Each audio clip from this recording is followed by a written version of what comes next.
네, 소개해드리겠습니다. 어제 대구에 와서 하룻밤 묵으셨습니다. 이사야 41장 9절에서 10절 말씀을 가지고 한국의 미래를 너희에게 맡기노라, 코리아교회 고영석 목사님께서 말씀을 전해주시겠습니다. 오늘 목사님을 환영한다는 의미로 모두 할렐루야 하면서 같이 인사하시겠습니다. 할렐루야. 이사야 41장 9절로부터 10절입니다. 내가 땅끝에서부터 너를 붙들며 땅 모퉁이에서부터 너를 부르고 내게 이르기를 너는 나의 종이라. 내가 너를 택하고 싫어하여 버리지 아니하였다 하였노라. 두려워하지 말라. 내가 너와 함께 함이라. 놀라지 마라. 나는 내 하나님이 됨이라. 내가 너를 굳세게 하리라. 참으로 너를 도와주리라. 참으로 나의 의로운 오른손으로 너를 붙들리라. 아멘. 한국의 미래를 너에게 맡기로라는 제목으로 말씀 증거하려고 합니다.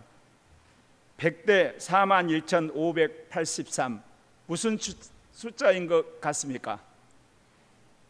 오늘 여기 참석하신 기독교 유아기관의 원장님과 일반 유아 기독교 원장님의 숫자의 비율입니다.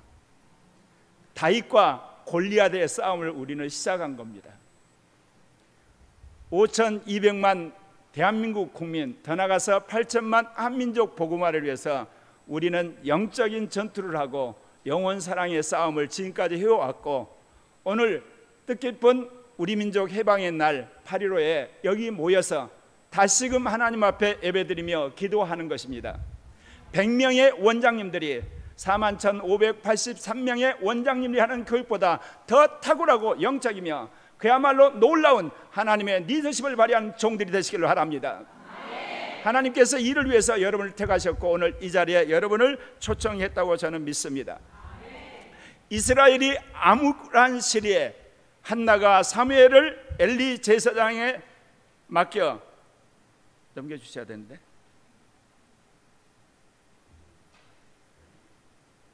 지도자 교육을 맡겼잖아요. 그 당시 교육이란 것은 결국은 종교기관이고 그 중에 가장 탁월한 엘리 제사장에 맡겼는데, 오늘날은 다원화 시대입니다. 그렇기 때문에 결국 우리가 태어나서 몇 개월 아이 키운 다음에 모두 어린이집 유치원에 아이들을 기를 수밖에 없습니다. 그런데 특별히 하나님께서는 이 미래 한국과 아시아 선교를 위해서 정말 하나님이 귀한 영혼들을 기독교 유아기관에 맡기신 것을 믿으시길 바랍니다. 여러분 가운데서 훈련받은 하나님의 귀한 영혼들이 이제 장차 이 나라의 정치, 경제, 문화, 사회 모든 영역에 진출해서 선한 영향력을 끼침으로 주위의 사람들에게 복음이 전파될 뿐만 아니라 그들을 통해서 이 나라를 정말 주님이 기뻐하는 나라로 바꾸실 것을 믿고 오늘 우리가 헌신하고 이렇게 온 것 아니겠습니까? 그러기에 여러분이 믿음을 가지고 이 일에 과감히 전진하시기를 바랍니다. 우리는 오늘 기독교 제3시대를 맞이하고 있습니다. 여러분 보신 것처럼 초림에서 재림 사이에 기독교 시대를 나누자면 크게 세 시대로 나눌 수가 있습니다. 하나가 기독교 제1시대, 여러분이 아는 것처럼 핍박과 순교 속에서 예수 그리스도의 복음을 로마 제국 전역에 전했던 시절. 그러나 기독교가 이제 오시겠다는 주님이 더디 오신 것을 보고 이제 새로운 시대로 접어들었는데 그게 313년 기독교가 공인되게 된 겁니다. 그래서 여러분이 아는 것처럼 기독교가 이제는 유럽의 기독교, 서양의 기독교로서 무려 1200년 동안, 맞죠? 1700년 동안 이 유럽에서 당금질을 하고 1945년 이제 새로운 기독교 제3시대가 도래한 겁니다. 그런데 우리는 아직도 기독교 제2시대의 패러다임에 갇혀 있습니다. 그 시대가 뭐냐면 국가가 기독교를 도와준 겁니다. 외적이 천입하면 왕들이 그리고 수상이 나서서 직접 전쟁함으로 결국은 물리치고, 그래서 기독교를 보호해 준 거고, 이단이 바로하게 되면 법을 통해서 이단을 한마디로 처벌을 하게 되고, 그리고 사회적으로 잘못된 도덕이나 윤리 그런 세력들은 단호히 사회가 그것을 저지하는 그야말로 기독교 왕국 시대를 우리는 구가를 했습니다. 그렇기 때문에 일개 민족에 불과했던 기독교가 유럽의 기독교가 되고 오늘날 세계의 기독교가 되었습니다. 그런데 1945년을 기점으로 하나님께서 기독교 제2시대를 마감하게 하신 겁니다. 이제 더 이상 국가가 교회를 도와주지 않습니다. 자본주의 체제가 기독교를 도와주지 않습니다. 사회 언론이, 그리고 또한 이 사회 그야말로 기관들이 기독교를 도와주지 않습니다. 이제는 기독교 스스로 일어서서 주님이 말씀하신 재림을 준비할 때가 왔다는 것입니다. 그러므로서 우리는 기독교 제3시대에 맞는 새로운 옷을 입어야 되는데, 교육 또한 여러분이 아는 것처럼 우리의 자녀들을 주로 교회 학교나 주일학교, 미션스쿨에서 가르쳤습니다. 그러나 이 다운화 시대는 아이들이 태어나자마자 결국은 어린이집과 유치원에서 교육하는 걸 여러분 보시지 않습니까? 이게 기독교 제3시대의 새로운 패러다임인 겁니다.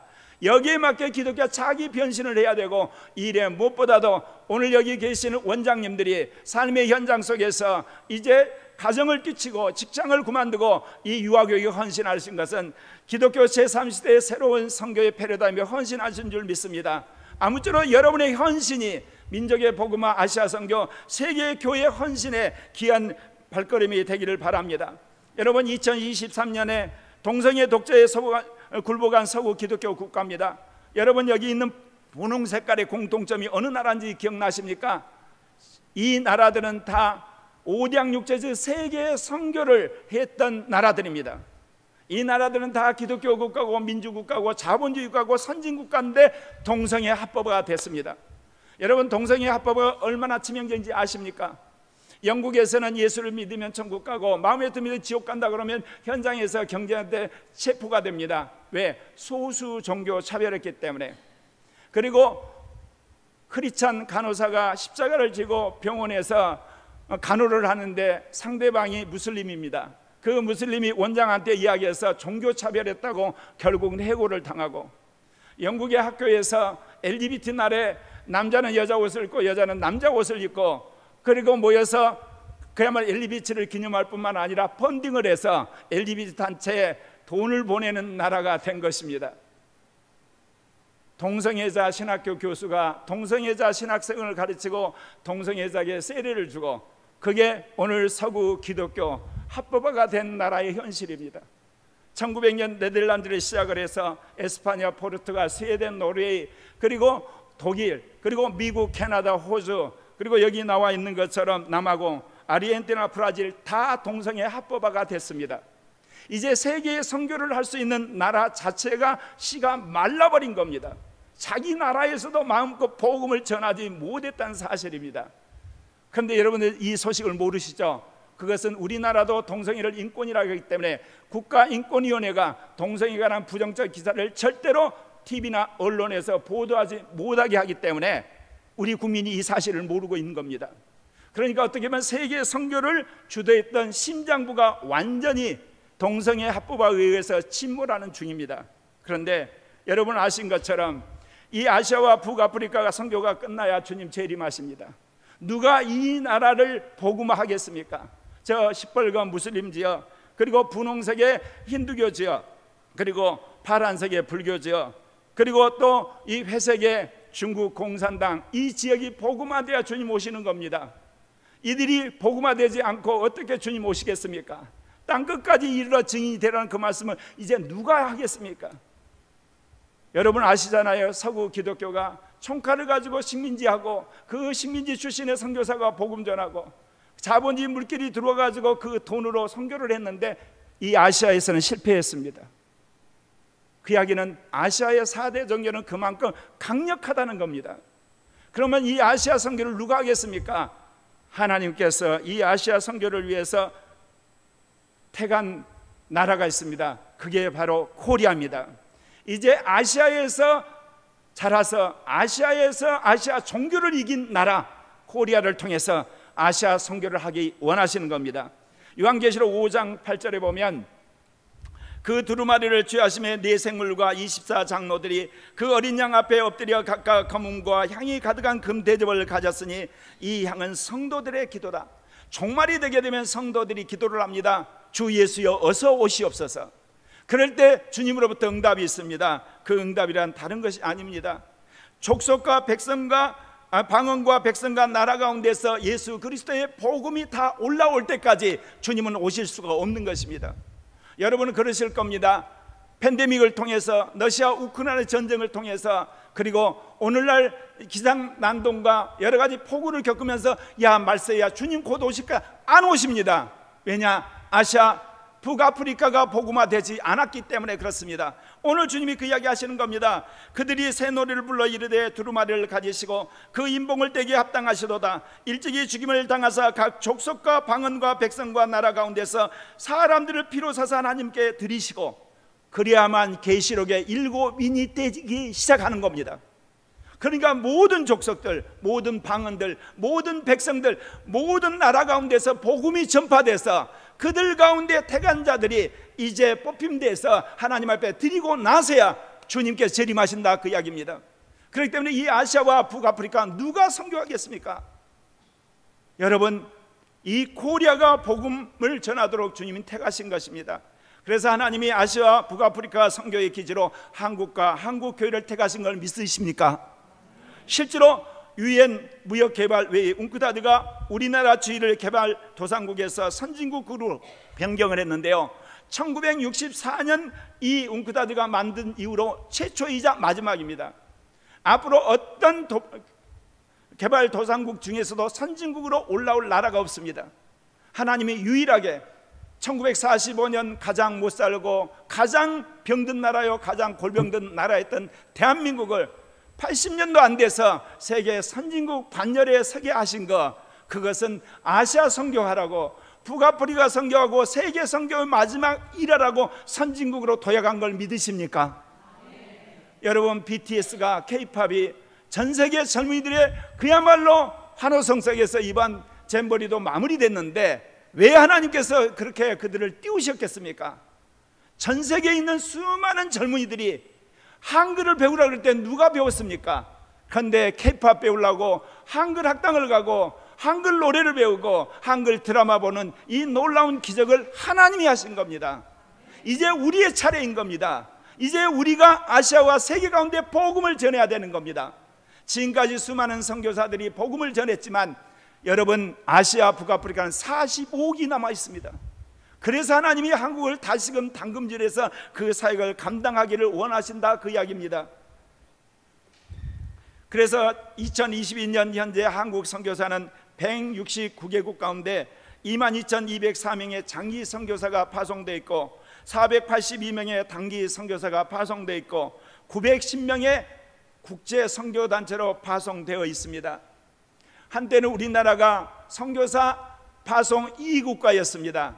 그런데 이제는 6위 국가가 되었습니다. 거기에는 여러 가지 사정이 있지만 인도나 중국 같은 나라는 같은 나라에서 같은 나라 안에 다른 종족한테 선교사를 파송해도 선교사 숫자로 카운팅을 합니다.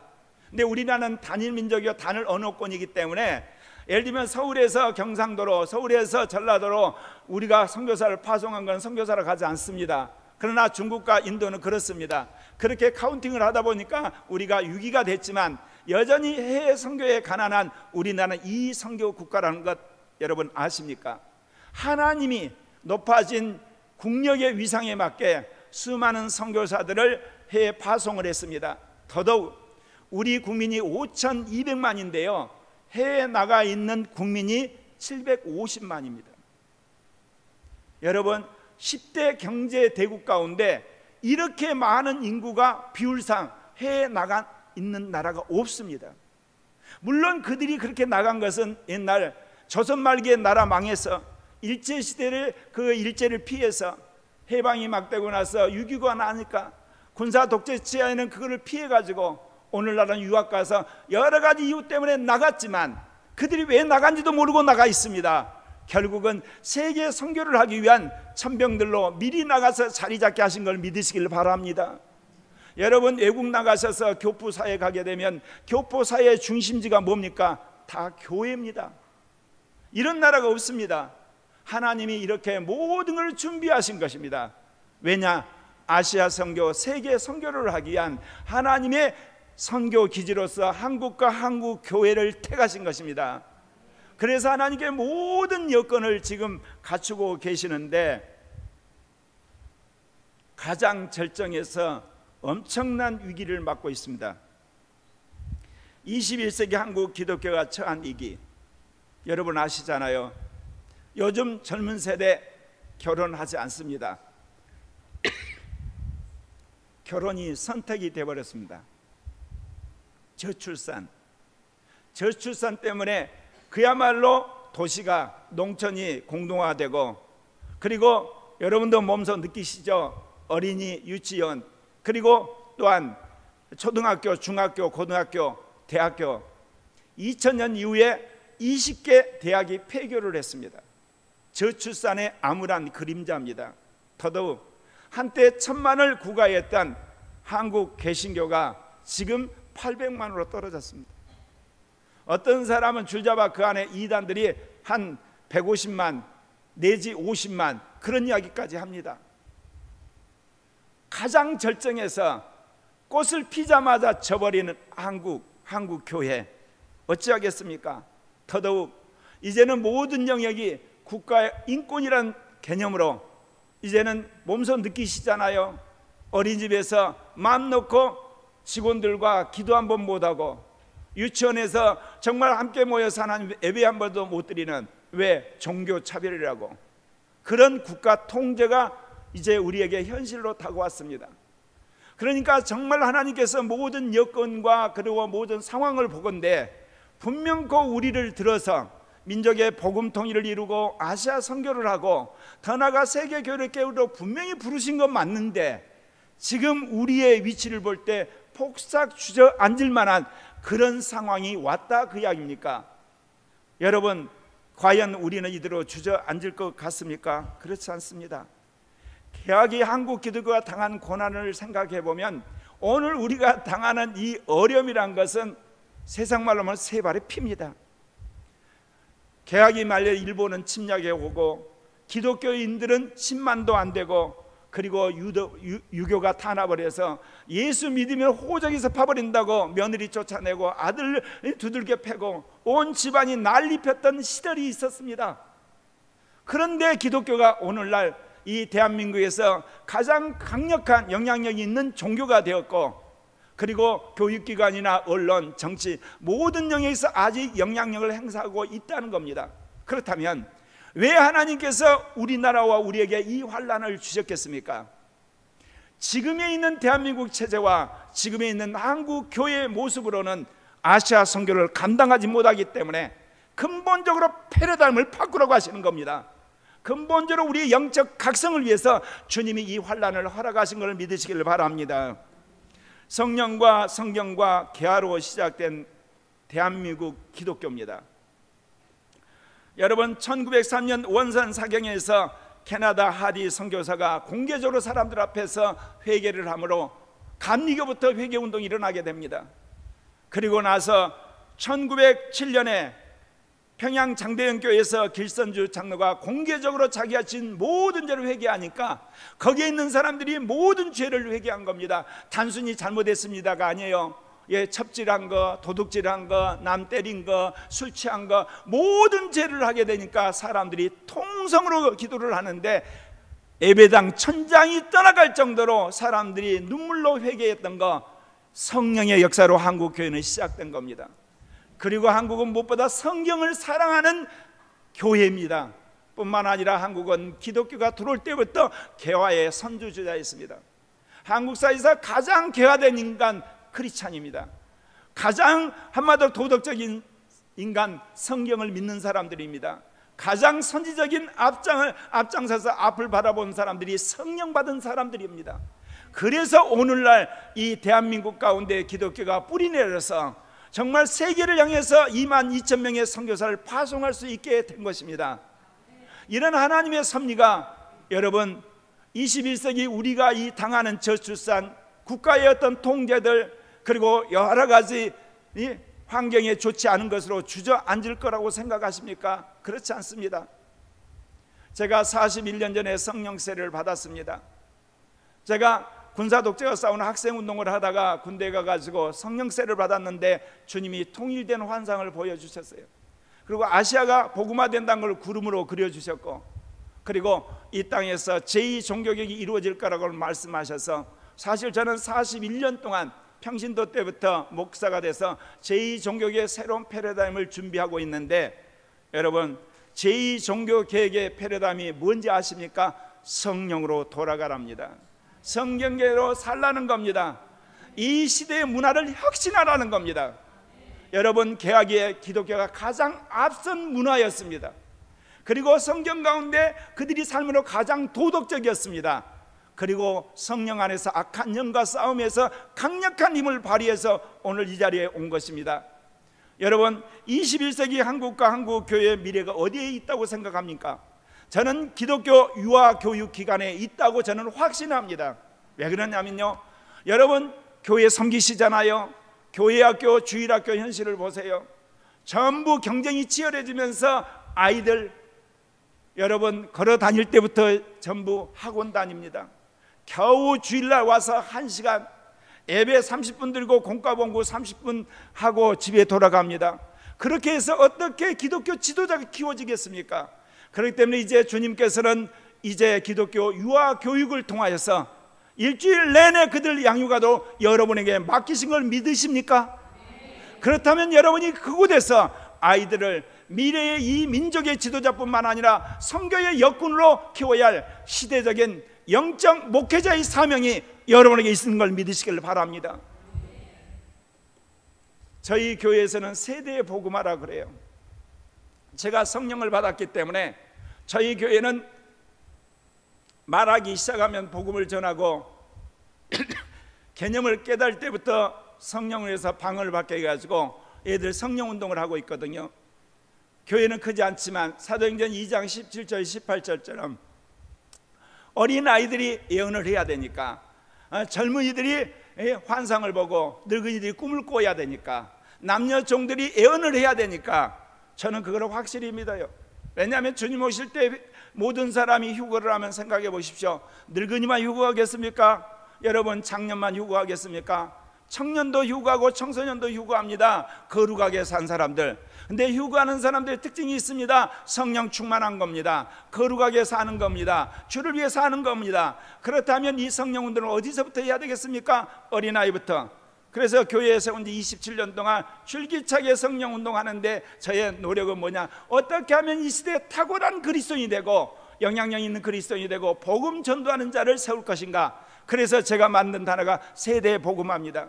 나는 그런 의미에서 한국 교회와 이 한국을 살리는데 세대 복음화의 가장 중요한 진지가 여러분 어린이집이라고 생각하고 여러분 유치원이라고 생각합니다. 그러면서 기독교 유아기관은 정말 이 어린아이들과 이 영아들을 정말 주님의 귀한 영으로 키울 뿐만 아니라 그 학부모들까지 영향력을 키우고 지역사회를 영향력을 끼치는 여러분 되시기를 바랍니다.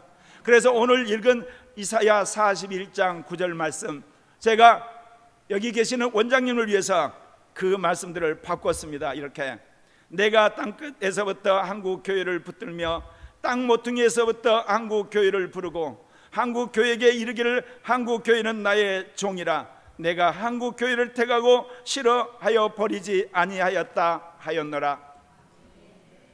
두려워하지 말라. 내가 원장과 함께 함이라. 놀라지 마라. 나는 원장의 하나님이 됨이라. 내가 원장을 굳세게 하리라. 참으로 원장을 도와주리라. 참으로 나의 의로운 오른손으로 원장을 붙들리라. 여러분 안에 성령이 계시잖아요. 여러분 안에 주님이 계시잖아요. 그리고 하나님이 여러분을 택하셨지 않습니까? 여러분, 시대가 바뀌었습니다. 예전에 가톨릭은 독신의 남자 신부만이 지도자였습니다. 종교 개혁을 하고 나서는요, 이제 목회자가 결혼을 하고 자녀를 낳습니다. 21세기에는요 이제는 목회자가 직업을 갖습니다. 왜냐? 다원화 시대니까. 서구라파가 왜 저렇게 텅텅 비게 됐냐면 젊은이들이 예배당에 안 옵니다. 그러면 이제 목회자가 어디로 가야 되겠습니까? 학교로 가야 됩니다. 유치원으로 가야 됩니다. 어린이집으로 가야 됩니다. 그리고 대학으로 가야 됩니다. 직장으로 가야 됩니다. 관공서로 가야 됩니다. 군대로 가야 됩니다. 물건 파는 상점으로 가야 되는데 여러분은 먼저 파송된 선교사인 걸 믿으시길 바랍니다. 하나님이 새로운 교회 개혁하기 전에 여러분을 먼저 파수꾼으로 현장의 선교사로 파송하신 겁니다. 그래서 그곳에 먼저 진지를 들고 특별히 미래 지도자가 될 사람들을 먼저 양육하라고 말씀하신 겁니다. 여러분 아십니까? 한국의 신학대학원이 미달된다는 사실. 요즘 젊은 세대가 얼마나 똑똑합니까? 엄마 아빠 신앙생활하고 엄마 아빠 목회하는 걸 보면서 내가 이대로 신대로 가면 굶어지게 딱 알맞다 생각해서 젊은 세대 신대원 안 온다 그 이야기입니다. 그러면 이제 이대로 한국교회 서구라파처럼 망해야 되는 겁니까? 그래서 일부 교단에서는 야간 신학대학원 세웠습니다. 직장 다니면서 이제 목회자 연수를 하는데 그분들이 나와서 다 지역 목회 하시겠습니까? 아닙니다. 이제 목사 되어서 현장에 파송한 새로운 목사들이 나오게 되는데 그 이전에 여러분을 평신도 선교사로 어린이집으로 그리고 유치원으로 파송하신 겁니다. 왜냐하면 지도자를 키우는데 3, 40년 걸립니다. 지금부터 한국교회가 개혁돼 가지고 이제 새로운 신학 교육을 하고 리더를 키운다고 생각했을 때 3, 40년 후에나 지도자가 나옵니다. 벌써 그때 한국교회는 예배당이 텅텅 비어서 이제 망해야 되는 겁니다. 하나님이 그 간격을 메꾸기 위해서 이미 10년, 20년 전에 여러분을 부르셔서 기독교 유아 교육에 헌신하게 하신 것입니다. 그렇기 때문에 여러분의 삶이 결코 작지 않습니다. 아까 말씀드린 것처럼 4만 1천의 일반 유아교육기관인데 이 100명의 유아 교육기관의 원장들 숫자로는 상대가 안 되지만 여러분과 함께 하신 하나님께서 여러분의 원을 축복하시고 또 그 뒤에는 한국에 800만의 성도들이 있기 때문에 결코 우리는 외롭지 않냐고 우리는 이 일에 선두에 서서 이 일을 감당해 낼 줄 믿습니다. 성령과 성경과 혁신으로 새 출발하는 기독교 유아교육기관이 되셔야만 하는 겁니다. 여전히 우리는 성령 안에서 살아야 되는 겁니다. 제가 늘 하는 이야기 있습니다. 오늘날 어린이 세대, 청소년, 청년 세대들, 젊은 부부들한테 성경 믿으라 그러면 아멘 합니다. 그러나 실제로 믿는가 보면 안 믿습니다. 왜? 성경의 문화와 오늘의 우리의 문화는 너무너무 차이 있습니다. 여러분, 성경에서 왕을 투표로 옵니까? 세습이 됩니까? 왕의 아들이 왕 됩니다. 성경 어디에도 국민이 대통령 뽑는 거 없습니다. 그 문화에 익숙한 애들이 구약을 딱 보면서 이거 아멘 하겠습니까? 역사적인 유물처럼 취급합니다. 오늘날 아이들 전부 다 지동설 배웁니다. 빅뱅 이론 배웁니다. 우주가 우주에 있는 그야말로 항성이 수조원이라고 되는 천문학적 지식을 가지고 성경을 본데 성경의 문명은 천동설입니다. 과거 문서라고 던져버립니다. 그리고 여기 대부분 여자분들이 원장님이시지만 여러분 구약 성경 보게 되면 어때요? 남전여비 문화가 아예 비일비재합니다. 근데 요즘 젊은 애들 남녀 평등이잖아요. 성경 딱 보더니 이거 말도 안 되는구만 던집니다. 우리 세대야 그렇지 않습니다. 그래도 우리 세대의 문화와 성경의 문화는 비슷했기 때문에 성경을 믿는데 별로 장애물이 없었어요. 근데 오늘 세대는 AI 시대예요.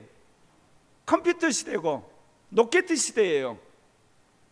그야말로 로켓가 우주를 가는 시대란 말입니다. 유전공학 시대예요.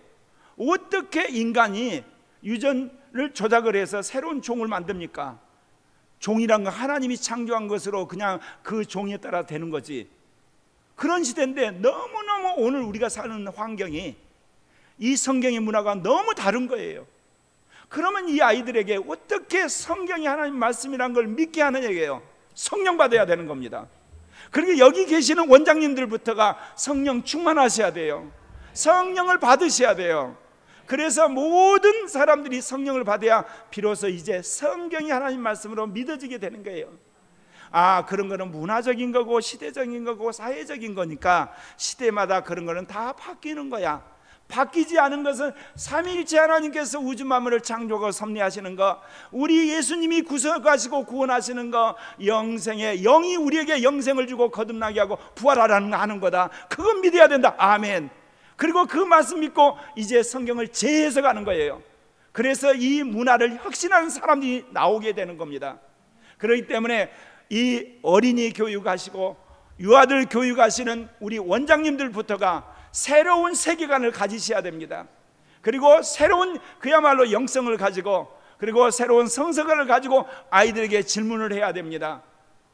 여러분, 아이들에게 이야기할 때 교회 학교에서 다윗과 골리앗 이야기 하시잖아요. 여러분, 오늘날 다윗과 골리앗 싸움 하나요? 그러지 않아요. 원자탄을 가진 사람하고 100명 가진, 한마디로 군대하고 싸우는 꼴인 거예요. 오늘날로 해석하면 원자탄 한 방울로 100만의 군대를 멸하는 그런 개념의 시대를 산단 말입니다. 그러면 그거를 이해시키려면 성령을 받아야 되고 성경 말씀을 믿는 가운데 문화 혁신적 사고를 하셔야 돼요. 그래서 원장님들부터 그런 새로운 시대와 새로운 사고방식으로 그 일을 하셔야 되는 겁니다. 몇 분까지 해야 되죠? 몇 분까지 해야 되죠? 첫째, 기독교 원장님은 영적인 교육자가 되셔야 됩니다. 왜 제가 이 말씀을 하느냐면요, 우리가 교육자 그러면 교육 문제 생각하잖아요. 그래가지고는 일반 교육하고 게임이 안 됩니다. 그들은 막대한 재정, 국가적인 지원, 사회 여론의 도움, 그야말로 세상적인 똑똑하다는 사람들의 그런 모든 지원을 받고 교육을 하는데 우리는 어떻게 해서 이기겠습니까? 원장님들의 영성입니다. 하나님이 함께 하심으로 말미암아 원의 모든 것이 하나님의 주권적인 지키심이 있으셔야 되는 겁니다. 그러지 않고는 허구한 날 문제투성입니다. 허구한 날 부모들에게 전합니다. 허구한 날 아이들 다칩니다. 그거 어떻게 수습하시겠습니까? 그렇기 때문에 무엇보다 원장님들이 성령 충만하고 성령 안에서 원을 여러분 인도하셔야 된다, 그 이야기입니다. 요한복음 16장 7절에 그러나 내가 너에게 실상을 말하노니 내가 떠나가는 것이 너에게 유익이라. 내가 떠나가지 아니하면 보혜사가 너에게로 오시지 아니할 것이요 가면 내가 그를 너에게 보니라. 여러분, 예수님이 왜 떠나셨습니까? 계속 계셔가지고 이스라엘만 계신 게 아니라 여러분 그 옆에는 사우디도 오고 레바논도 오고 예를 들면 독일도 오고 영국도 오고 한국도 오시지 왜 가셨어요? 성령을 주시려고. 예수님 한 분은 절대 우리 안에 들어오실 수가 없어요. 그러나 성령은 모든 사람들 안에 오셔서 개인 교사로서, 개인 카운셀러로서, 개인 인도자로서 우리를 이끌어 주시기 위해서 그러셨어요. 그렇다면 영아들과 그리고 유아들, 어린아이를 가르치는 원장님 또한 성령을 받으셔서 모든 일에 성령의 인도를 받는 탁월한 영적인 지도자들이 되시기를 바랍니다. 21세기 세계는 늦은 비 성령의 시대 안에 있습니다. 아까 말씀하신 기독교 제3시대와 똑같습니다. 이른 비 성령의 시대는 세계의 기독교가 자리를 잡은 시대고 국가 기독교 시대가 끝나고 1900년부터 오순절 성령 운동이 시작이 됐습니다. 사실 한국 교회는요, 이 늦은 비 성령의 시대가 세워졌습니다. 말씀드린 건 1903년에 감리교 성령운동, 1907년에 장로교 성령운동 가운데 한국교회가 세워진 겁니다.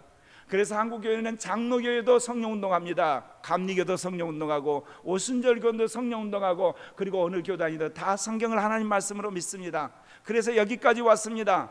그런데 이제는 우리가 다시금 성령의 충만을 받고 성경 말씀을 재해석해서 문화혁신을 하는 그런 하나님의 종들이 되고 그런 앞장선 사람들이 되셔야만 되는 겁니다. 네, 아까 말씀드린 것처럼 기독교 원장님은 성령 충만한 종이 되셔야만 여러분의 삶의 현장 속에서 앞장가는 겁니다. 말씀드린 것처럼 오늘날 선교에 넘겨주세요.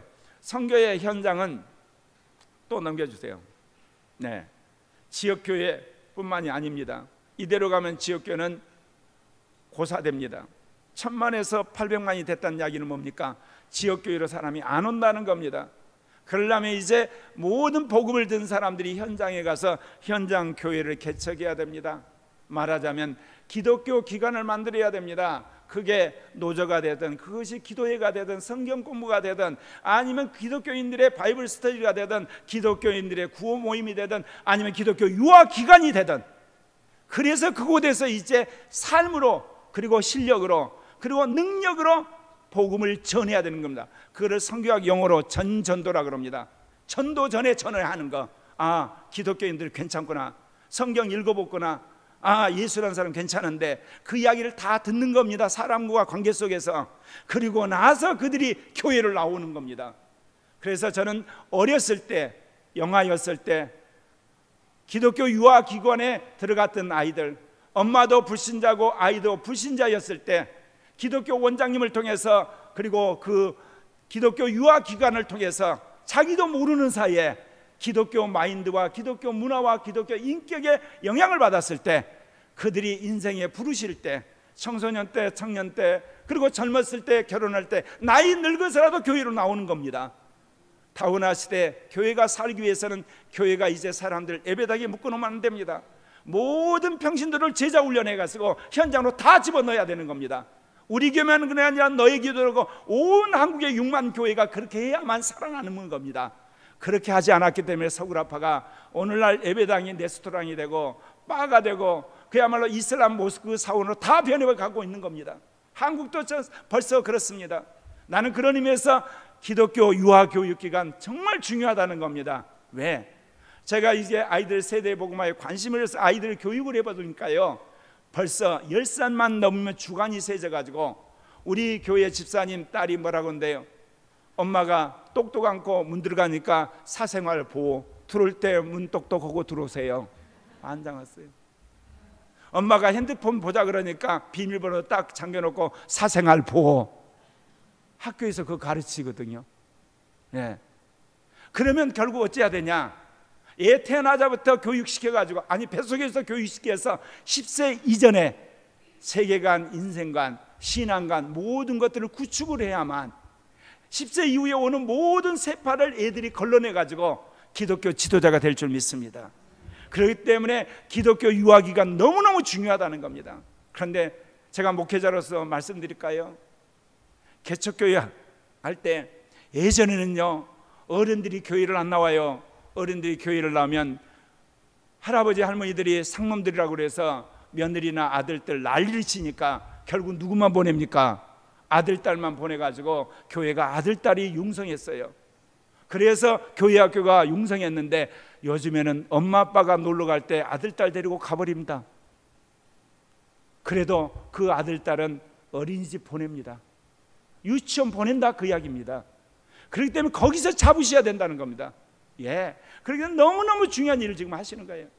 하시는 일 힘든 거 알아요. 국가가 밤날 간섭해서 예를 들면 표준화 세워가지고 남들 1년에 한 번씩 검사하죠. 학부모 전화 오죠. 그리고 틈만 있으면 어때요? 원 바꿔버리죠. 경제적인 거.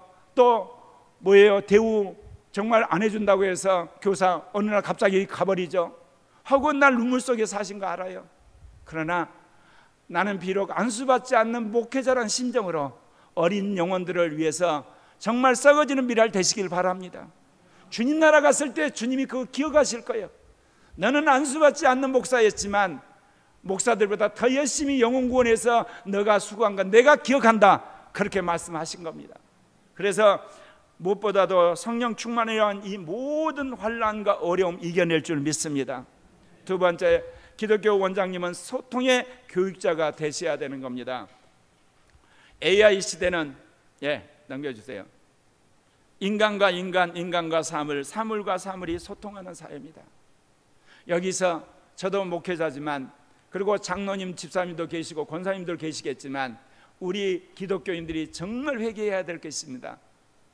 믿는 사람끼리는 대화가 잘 되는데 불신자하고 대화를 못합니다. 왜? 종교적으로 접근하니까. 우리가 예배를 드리고 또한 믿는 사람 모일 때는 종교적이어야 되지만 그의 모든 삶에서는 그거 벗어버려야 됩니다. 소통의 전문가가 되셔야 됩니다. 그래서 원장님들이 원에 가셨을 때는요, 어느 누구고도 언제 어디서든지 대화할 수 있는 준비를 하셔야만 하는 겁니다. 말썽 부리는 교사 딱 봤을 때 그 인간을 긍휼히 여기셔야 됩니다. 나 같아도 그렇지. 그래 월급 투정할 테고 시설 투정할 테고 모든 투정할 텐데 그러려니 하고 안아주셔야 됩니다. 예. 그래야만 감동이 돼가지고 인격이 변화돼가지고 나는 원장님과 이 원이 그야말로 없어지는 그때까지라도 나는 있겠습니다. 그런 사람 만드셔야 된다 그 이야기입니다. 소통의 전문가 되셔야 됩니다. 왜? 오늘날 인간과 인간이 소통하고 인간과 사물이 하고 사물끼리 소통하지 않습니까? 그런데 예수 그리스도를 믿고 무엇보다 주님의 사랑을 받은 원장님들이 소통의 전문가가 안 되면 세상에 누가 소통의 전문가가 되겠습니까? 에베소 4장 2절에 모든 겸손과 온유로 하고 오래 참음으로 사랑 가운데 서로 용납하고. 기독교 유아기관 마귀가 그대로 두겠습니까? 기독교 정단, 기독교 언론사, 기독교 예를 들면 회사, 기독교 여러분 유아기관, 기독교 예를 들면 복지기관, 어떤 형태로든지 마귀가 장난을 칩니다. 근데 그 타겟트가 지도자입니다. 그래서 원장님을 공격하는 거예요.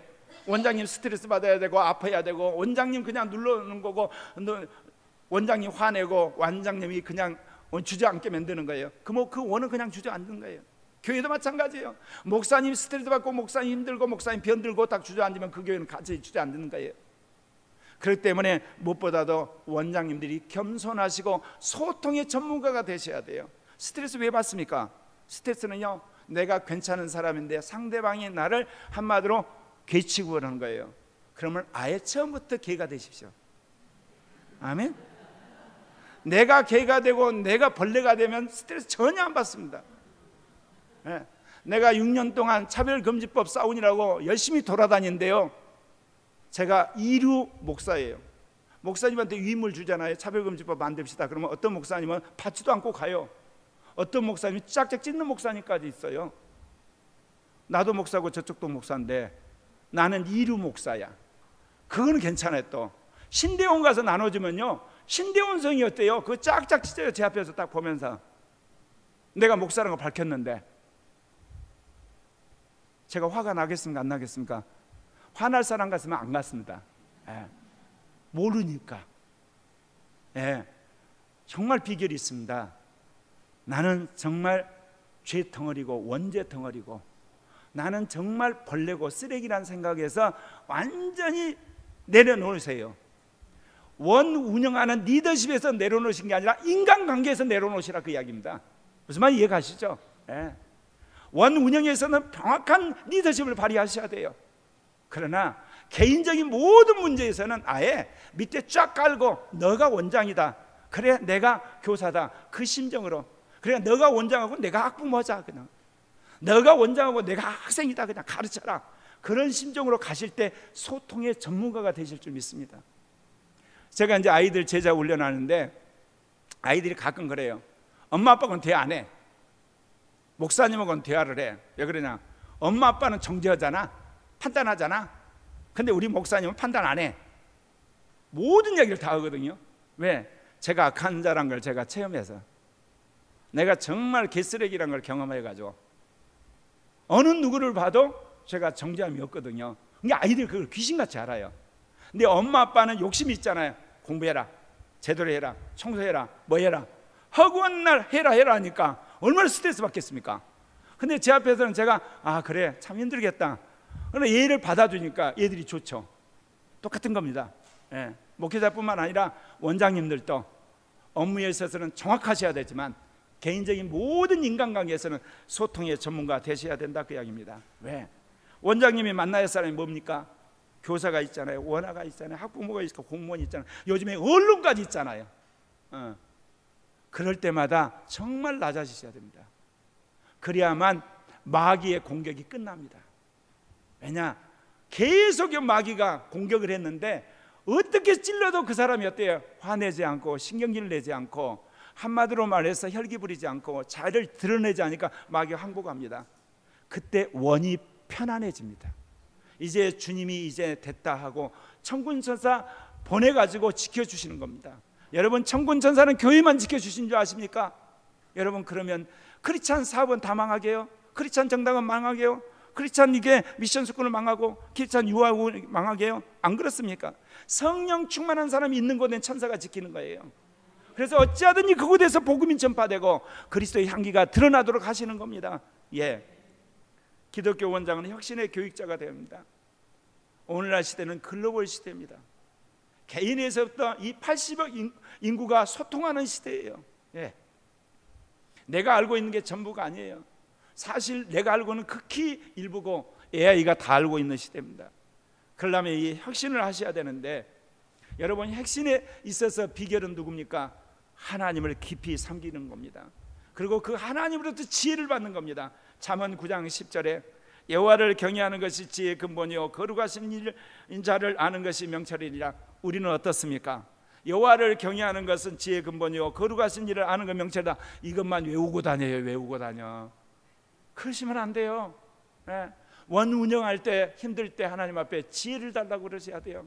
그리고 기도 가운데 앞서가는 원장님한테 전화해서 지혜 배우셔야 되는 거예요. 네.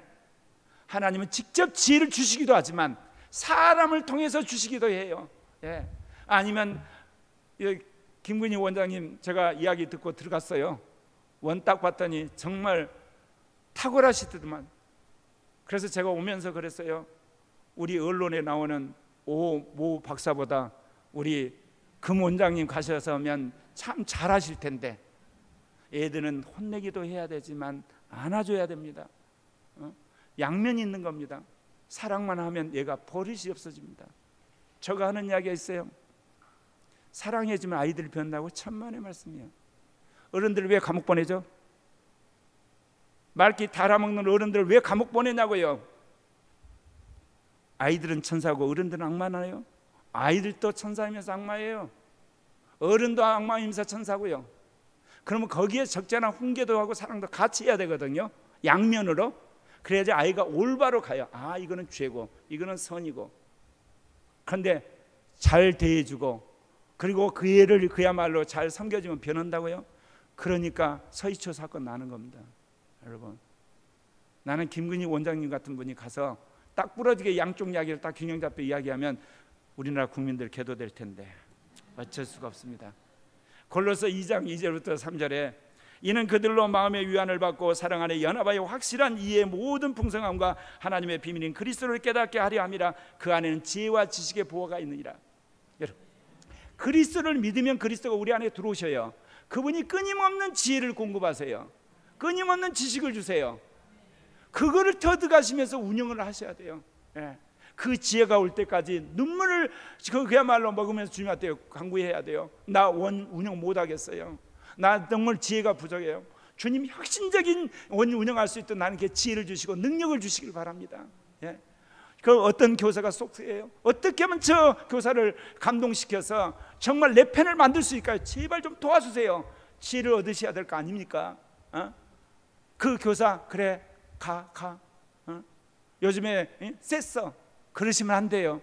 세상님 원장님은 그러시더라도 기독교 원장님은 아니 왜 가려고 그래? 여기 원이나 저기 원이나 사실 다 똑같아. 그래 미안해. 형편이 없어서 그런데 우리 같이 가자. 그러면서 감동을 몇 개 해야 되거든요. 사실 다른 원 가봤자 똑같아요. 사실은 더해요. 여기 기독교 원장님이니까 가끔가다 잘못했단 말도 하는데 그쪽에서는 어때요? 잘못했단 말도 않잖아요. 그렇잖아요 사실.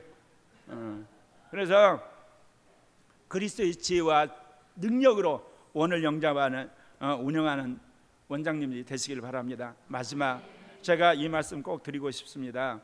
기독교 원장은 혁신의 실천자가 돼야 되는데 저는 어린아이든 그리고 유아든 영아든요 말하기 시작하면서부터 피드백을 해야 됩니다. 예, 어린아이들은 대화를 해야 되고요, 좀 큰 아이는 질문을 해야 되고요, 그 다음에 유치원 다닐 정도는 아이 스스로 자기 자신을 표현해서 판단하게 해야 돼요. 제가 7살짜리, 이제 우리나라 만 6살짜리 우리 교회 성령운동 한다 그랬잖아요. 여기 이제 우리 교육 선교사님 오셨지만 지난 8월 2일 날 12시간 수련을 했어요. 근데 얘가 은혜를 얼마나 받았던지 나중에 우리는 피드백을 하니까 뭐라고 하냐면, 우리가 하나님을 먼저 사랑하는 것이 아니라 하나님이 우리를 먼저 사랑하셨어요. 내가 먼저 죄를 짓는 것이 아니라 마귀가 먼저 죄를 짓다면 나를 미혹하는 거예요. 하나님의 사랑을 받아들이든지 거부하는 것은 내 책임이에요. 마귀의 미혹을 받아들이는 거부를 하든지 받아들이는 건 내 책임이에요. 그리고 이제 우리가 천국에 가려면 이기는 자가 돼야 되는데, 이기는 자는 끝까지 믿음을 지켜야 돼요. 그 영으로 육신을 이겨야 이기는 자가 됩니다. 그러면서 동성애와 그리고 공산주의와 이슬람을 기독교는 이겨야 됩니다. 그 이야기를 하는 거예요. 6살짜리가. 누가 그 대본을 요약을 해서 가르쳐 준 게 아니라 12시간 들으면서 얘가 요약을 한 거예요. 근데 그게 하루아침에 된 게 아니에요. 제가 1년 동안 얘를 전화를 해가지고 오늘 영어로 산 건 뭐냐? 오늘 받아쓰기 할 때 영어로 했어요. 육신으로 산 건 뭐냐? 엄마한테 과자 달라고 싸웠어요. 그렇게 하면서 얘 스스로 판단력을 키운 거거든요. 그래서 피드백을 꼭 하셔야 돼요. 특히 유치원 다닐 정도 되면. 왜 그러냐면요, 죄송하지만 여기 있는 그 원장님들과 아이들 교육하시잖아요. 다양한 교육 시킨다고 아주 심하게 말할까요? 얘들 놀게 하는 거예요. 그냥 놀아요, 얘들. 왜? 자기 것이 안 되니까. 자연 타험 딱 하고 나서 호기심이 생겨 성공한 거예요. 그냥 자연 타험하고 날잖아요. 그건 놀이 중에 하나를 한 거예요. 네. 어디 박물관 갔잖아요. 박물관 가서 좋았어요. 근데 그거를 보고 호기심을 가진 애가 있다 그러면 성공이지만, 안 그러면 얘 논 거라니까요. 박물관 가서 논 거예요. 우리는 롯데월드만 가서 논다고 생각해요. 그러지 않아요, 얘들은. 그거를 원장님이나 교사들이 피드백을 해줘야 돼요. 어쨌냐? 뭐가 좋았어요. 그거는 자기 안에 들어왔다는 거거든요. 그것이 공부든 기도든 영적인 거든 놀이든, 예를 들면 뭐 견학이든 항상 피드백을 시키셔야 돼요, 요즘엔요. 네. 제가 초등학생들 교육하면서요, 정말 황당했어요. 아이들이 다 노는 거예요. 예. 그래서 저는 소원이 있어요. 이승만 대통령이 왕손이었는데 결국은 그가 계몽운동하다 감옥에 가서 한성 감옥에서 선교사들 복음을 듣고 결국은 그가 변화되어서 우리나라 초대 대통령이 됐어요. 나는 여기 있는 기독교 유아 교육을 받은 사람들이 변화돼 가지고 이 나라의 복음 통일의 대통령이 되고 국회의원이 되고 그리고 검사들이 되고 그 시대의 재벌 회장들이 되고 그다음에 언론사 사주들이 되고 대학 총장이 되는 그런 위대한 인물들을 아예 집단적으로 키워내는 역사가 일어나기를 바랍니다. 기도하겠습니다. 사랑하는 하나님 아버지, 참 힘든 상황 속에서 안수받지 않는 선교사로서, 아무도 알아주지 않는 선교사로서 하나님 유아교육기관을 기독교적으로 운영하려고 날마다 아버지의 눈물 뿌려 기도하며 애달바는 당신의 종들을 기억해 주시기를 바랍니다. 우리 민족이 해방된 8.15에 모여서 하나님 앞에 다시 기도합니다. 당신의 종들에게 성령 충만하게 하여 주시고 말씀의 강력한 아버지 갑옷을 입혀주시며 가장 앞서간 혁신적인 노하우를 통해서 일반 아버지 유아 교육보다 탁월한 교육을 하게 해주셔서 교사들 감동 먹게 하여 주시고 학부모들 변화되게 하여 주시고 아이들 변화됨으로 말미암아 정말 생존력 있고 앞서가고 선구자적인 그런 유아 교육기관 되게 하옵소서. 특별히 일에 수고하는 모든 아버지 임원들에게 축복해 주시기를 원합니다. 예수님의 이름으로 기도했습니다. 감사합니다.